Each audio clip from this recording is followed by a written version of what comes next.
Elias, o fogo do céu. Em meio às imponentes montanhas rochosas de Gileade, sob um céu carregado de presságios, ergue-se a figura de um homem simples, mas marcado por uma presença imponente. Seus olhos penetrantes como fogo transmitem uma convicção inabalável, enquanto sua voz, firme como o trovão, ecoa a autoridade do Altíssimo. É Elias o tesbita, profeta do Senhor, moldado pela solidão do deserto e pela intimidade com Deus. Vestindo roupas rústicas de pelos de camelo, cingidas por um cinto de couro, ele avança com passos decididos rumo ao coração da corrupção.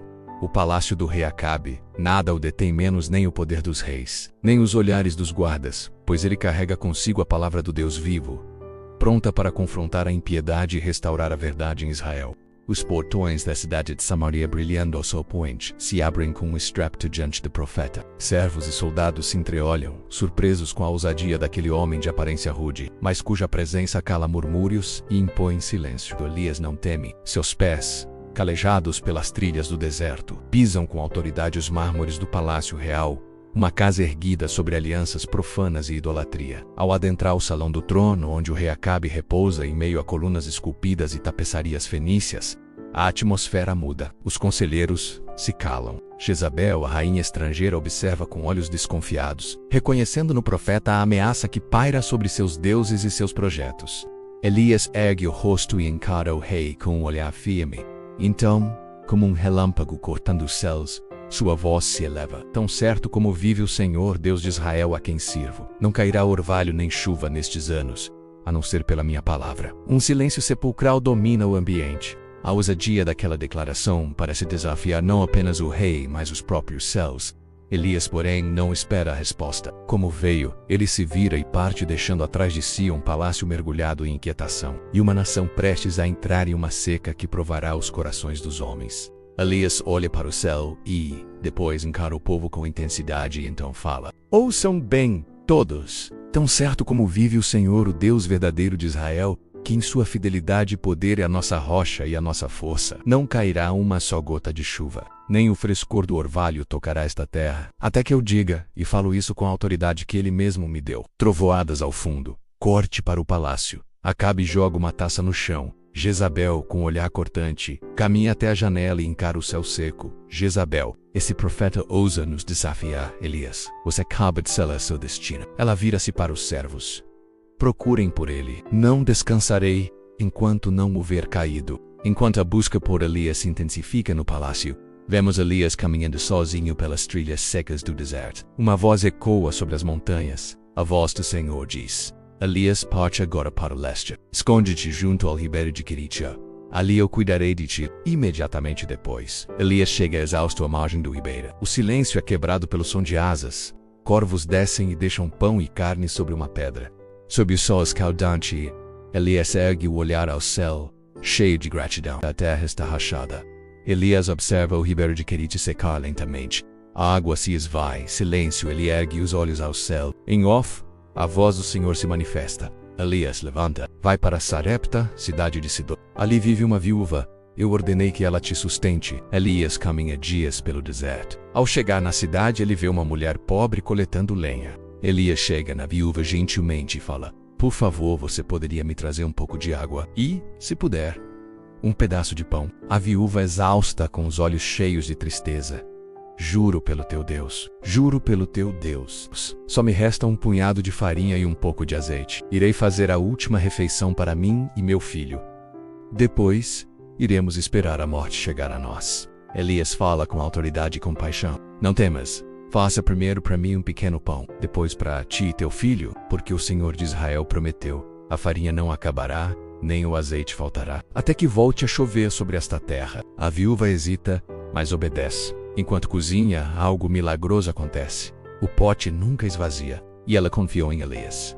E, dia após dia, a farinha e o azeite nunca acabavam. Era o cuidado de Deus. A casa está silenciosa. O menino começa a tossir. Sua mãe corre até ele. A respiração enfraquece. O menino cai inconsciente. Ela o segura nos braços, chorando, e diz: por que, homem de Deus? Por que, meu filho? Você veio para me lembrar dos meus pecados e tirar minha única alegria? Elias, em choque, compassivo, fala: dai-me o teu filho, Elias, com passos rápidos e muita fé. Elias sobe ao quarto onde o milagre vai acontecer. Fecha a porta e coloca o menino sobre a cama. Elias, ajoelhado em lágrimas, diz: Senhor, meu Deus, por que trouxeste tristeza a esta mulher que me acolheu? Te peço, dá vida novamente a este menino. Elias se estende sobre o corpo do menino 3 vezes, clamando a Deus com força e fé. Elias grita: Senhor, meu Deus, que a vida volte a este menino. Silêncio. De repente o menino respira. Seus olhos se abrem. Em seguida, Elias desce com o menino nos braços. Ao ver o que está acontecendo, a mãe se desespera e corre até Elias, clamando por ajuda. Elias, sorrindo, diz: Teu filho vive. A viúva, em lágrimas, diz: Agora sei, tu és um homem de Deus, e a palavra do Senhor está contigo. E depois de muito tempo, Deus disse a Elias: Volte, é hora de mostrar quem eu sou. E com isso, Elias se afasta de onde a viúva estava. E logo, Elias foi falar com o rei Acabe: Chame todo o povo de Israel e os profetas de Baal. Vamos nos encontrar no Monte Carmelo. Pouco tempo se passa, até que muitas pessoas no monte, de um lado 450 profetas de Baal, do outro Elias sozinho. Elias com coragem: Vocês precisam escolher, ou seguem o Senhor, ou seguem Baal. Desafio iminente: 2 altar, 2 bois, nenhum fogo. O Deus que responder com fogo, esse é o verdadeiro. Os profetas de Baal gritaram, dançaram, pularam, mas nada aconteceu. Nenhum fogo, nenhuma voz. Elias brincando ou fala, gritem mais alto. Quem sabe ele esteja dormindo. Elias reconstrói o altar de Deus, derrama água 3 vezes, tudo encharcado. Elias em oração: Senhor, mostra que tu és o verdadeiro Deus. De repente fogo caiu do céu, queimou tudo. Até a água sumiu, o povo gritando, maravilhado: Só o Senhor é Deus, só o Senhor é Deus. Após o fogo cair do céu, Elias se aproxima de Acabe. Então Elias diz a Acabe: Sobe, come e bebe, porque há ruído de abundante chuva. E Elias subiu ao Monte Carmelo, e lançando-se por terra, pôs o rosto entre os joelhos. Disse ao seu servo: Sobe agora e olha para o lado do mar. E ele subiu, olhou e disse: Não há nada. Então Elias disse: Volta lá 7 vezes. E sucedeu que à 7ª vez disse: Eis que se levanta do mar uma nuvem pequena, como a palma da mão de um homem. Então Elias disse: Sobe, e dize a Acabe: Ata o teu carro e desce, para que a chuva não te detenha. E aconteceu que o céu se enegrequeu com nuvens e vento, e veio uma grande chuva. E Acabe subiu ao carro e foi até Jezreel. E a mão do Senhor veio sobre Elias, e ele correu adiante de Acabe até a entrada da cidade. E a terra, que antes era seca e rachada, agora se enche de vida. E Elias corre como o vento, levado pelo poder de Deus. Espero que tenham gostado do vídeo. Em breve teremos mais historias de outros profetas. Curte, comenta e segue a gente. Versículo final: Orai com fé como Elias, e verás o céu se abrir.